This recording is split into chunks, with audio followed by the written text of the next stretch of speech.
welcome to the Concordia College Football Show with Coach Terry Horan. I'm your host, Norman Bell. Terry, how do you come together and come to grips with such a tough defeat?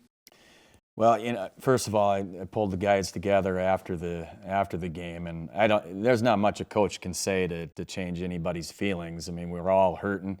It's homecoming.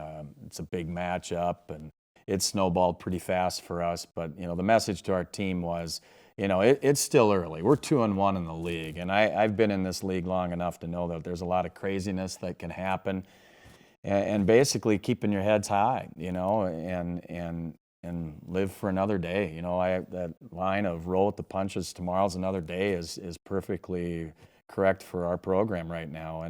And what are we going to do? Are we going to lick our wounds and feel sorry for ourselves, or are we going to get back up on the horse and get back to playing really solid football and taking care of the ball and doing all the little things that maybe we didn't quite do on Saturday? And knowing our team, that's the team that we're going to see today when we go through our walkthrough stuff. Because I can tell you this, Gustavus, who's waiting in the wings, they could care less, how we feel. Oh, yeah. So we gotta pull up the bootstraps, and I always say this too: we're not gonna let St. Thomas beat us twice. So we got to put this one to bed. We got to learn from it and move forward. Okay. Well, let's go ahead and take a look at some of the highlights here, some of the festivities going on around. Yeah, well, homecoming's awesome at Concordia, man. We had the '78 national championship team in. We had our Joshua Shield Day for our football chapel, and the parade that still goes on. And there's a lot of these small school pageantry type history stuff that we continue to do to this day. The bonfire, the fireworks, the closing down A Street, which is a busy street, as we know. There's my brother. Holy smokes, look at him. Of course, he's driving a John Deere RDO tractor. That's good. Got the Colonel coming in on the Harley. Oh, that was a nice little addition by Jim Sella. He was pretty proud of that. So look at this. I mean, it looks like it's end of October, rather. Homecoming, end of September, and being as chilly and as cold as it was. Kind of affected our crowd probably a little bit too, but I know our kids were excited for the game. Yeah, they were packed in there for a while. Yeah, they were. And we come out right out of the gates and turn the ball over, and our defense came out and did a nice job of defending them and not letting them score on us and flipped it. So we were able to get back on the field and try to make something happen. So this was a huge stop for us. We had a great student section too. They were into it. St. Thomas, a very good football team. They got good skilled kids. They're big up front. Defensively, they're extremely fast, and that's the one thing I think that we saw is they got really good speed. That's beautiful. Had great coverage by Aaron Arndt. He's having a great year for us. He's had a great career for us. Can't believe he's already a senior, but he made a heck of a play. It was a big career for us. Got us the ball back. We did some things. Here's a little cutback midline play. I mean, they're so fast. They pursue so hard that Dane saw the cutback lane and we were able to get some positive yards. Kevin Marzolf continues to have such a great year for us. He's our leading receiver, and his yards after catch have been really big for us. He's got great hands. He runs solid routes. There's another big run by Dane. It was a cutback. And with their speed and reading our motions and things like that, they get to us pretty fast. I thought Ryan Seahawk had a great game too. The swing pass up the sideline was pretty solid. It was Riley Sheridan going around the edge for us. We had over 100 yards passing. We had over 100 yards rushing. At St. Thomas, it's not easy on St. Thomas, and yet we didn't play a perfect game. We turned the ball over way too much. I think we had 3 fumbles in the first quarter. But our kids kept battling. We kept fighting, and here's where Kevin got into the end zone, and he really had a knack for finding the end zone. And again, he does a great job with the ball after he catches it. This goes to show the fight from the guys, because they Absolutely never quit. Well, and that we talk about that. That's our culture. That it's the pride of our program. I mean, we've got a lot of big hearts. We have a lot of solid character kids. We got competitive kids.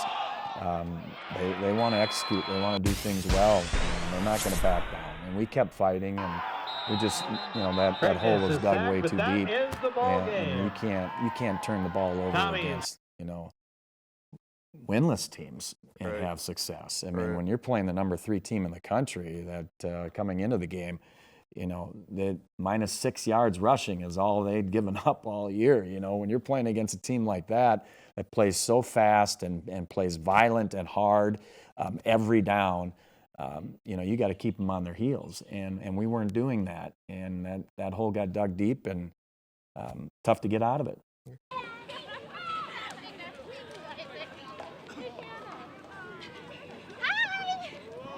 Welcome back to the Concordia College Football Show.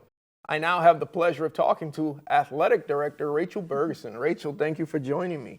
You've been a very busy lady these past 3 years, and now, you taking on the athletic director's job. There's so many things that's happening around Concordia athletics. Thank you for joining me. Thank you for having me, Norm. Okay. Now, you were kind of born into Concordia athletics with is it Sonny Galsvig?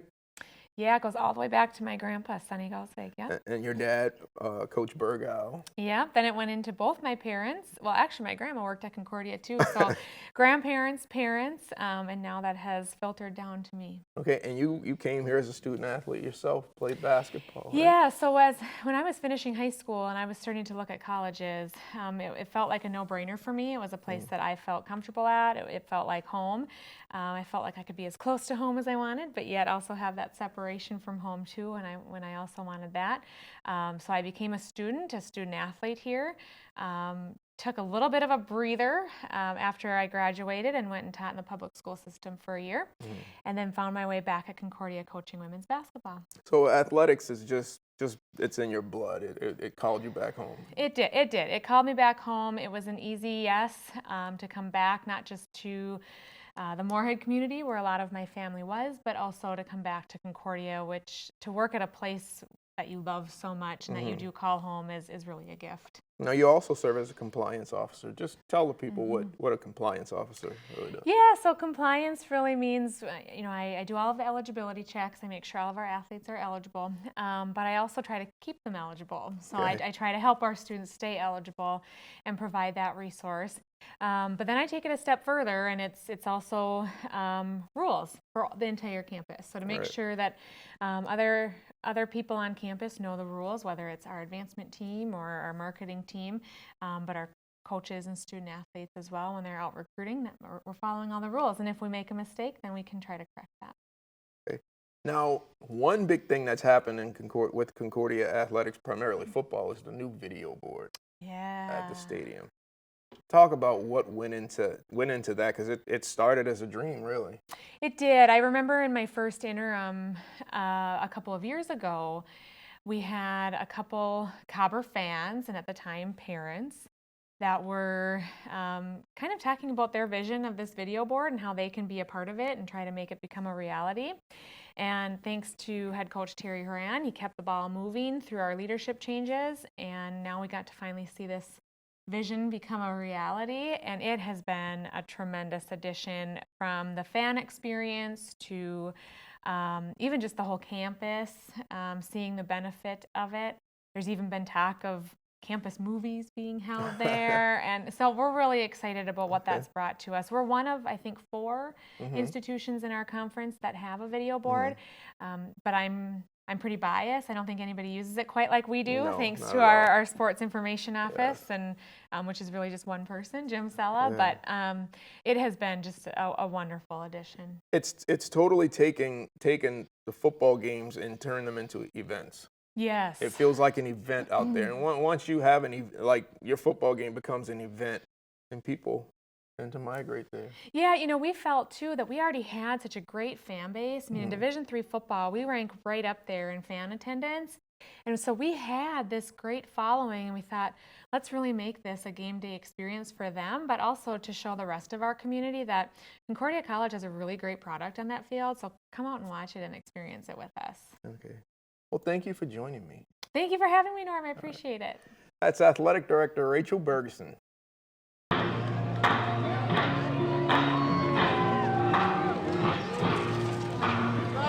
Welcome back to the Concordia College Football Show.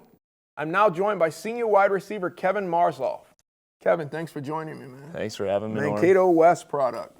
That's right. That's right. Why Concordia, man? All the way from Mankato up to Moorhead, Minnesota. You know, I came up here the summer before my senior year of high school, and I was going to go to the NDSU football camp, just go for one day.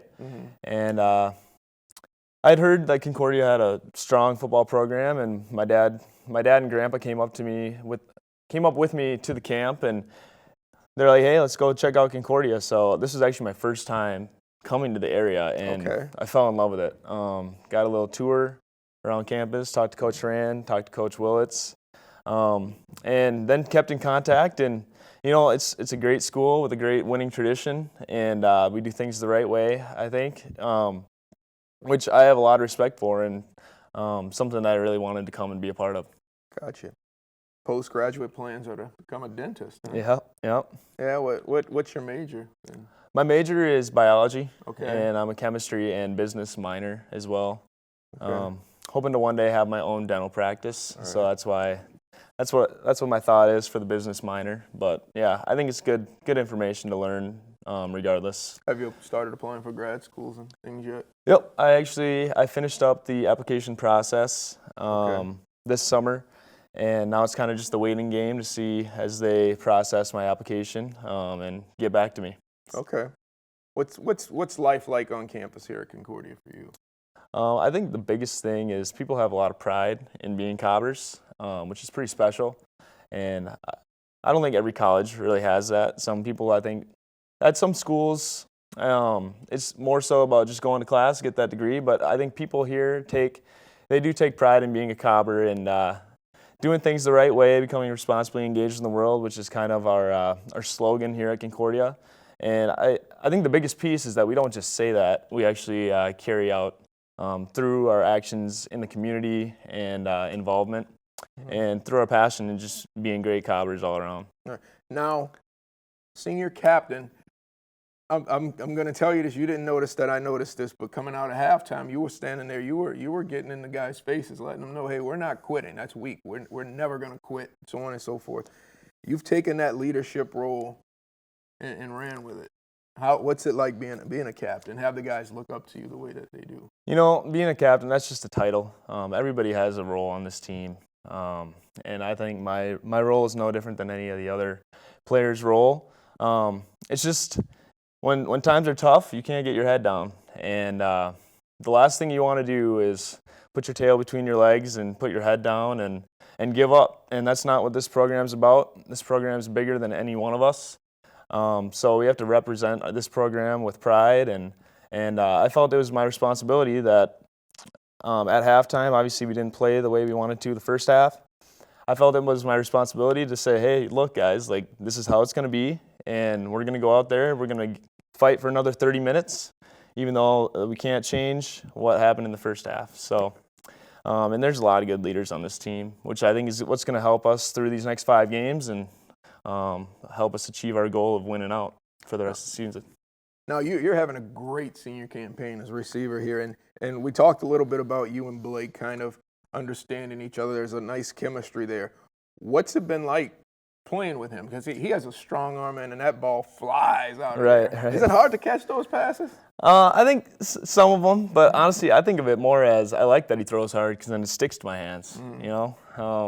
That's just the mindset I have. But yeah, Blake's a great player, great quarterback. He's very calm in the pocket, which it's hard to teach. You know, when you got guys flying at you, sometimes quarterbacks can get rattled back there, and Blake's very calm in the pocket. So it's been great to play with him, and hopefully we can have a good second half of the season too. So you know something about him that I don't know if a lot of people notice it, but I think he has really good feet.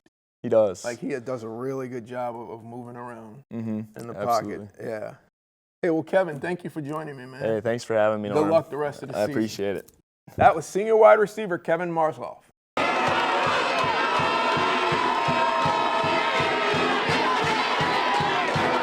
We're going to put this one behind us and look forward to Gustavus. This is a team that gives Concordia a pretty good challenge, and it takes a while to finally put them to bed. In the last 2 years, It's taken a while to put them to bed, but you're able to do it, so you know they're going to be coming for you. Oh, absolutely. And Gustavus, well coached. It's their homecoming. They had the bye week last week, so they've had 2 weeks to prepare us. And Michael Veldman, their quarterback, who actually got injured last year in our game. Both him and Herzog both got injured in that game. And I don't think Michael came back the rest of the year. But he's a gunslinger. I mean, he'll sit in shotgun and he'll whip that ball around. He's from Becker High School, and dad and brother, great football players. So he's got a long history of solid football in his family. But he's a great quarterback. He's got good weapons. I think they got like 7 guys back on offense that started against us last year, and about 6 on D. So we got our hands full, no question about it. And if we're sitting here feeling sorry for ourselves coming into this week's practice, we're going to be in for a rude awakening. But knowing our kids, they're ready to compete again, and I know what the team that I'm going to see in the locker room at 4:45 today. It's going to be a team that's hungry, a team that wants to get out on that practice field and get this bad taste out of our mouth, and head down to Gustavus and play great football. And one nice thing, and I think it's a positive, is the fact that we get to travel together now. One piece that I see it as a advantage is travel. Everybody else in our league, they travel every other year, and it's to Moorhead, and they don't care for it. We get to do it every road game, and it is a team bonding time. Our kids get a chance to hang with each other, and then they're under my roof too. I get to, I tuck them in bad. No, I get to do room checks and make sure they're all where they need to be, and focus. And I'll tell you what, to a man, and you've been with me before, when we go to those room checks, our guys are in their beds. They're ready to go. They're focused and get up and play, and we're excited about going down to Gustavus. All right. Well, the Cobbers take on the Gusties at 1 o'clock from Gustavus. This has been the Concordia College Football Show with Coach Terry Horan.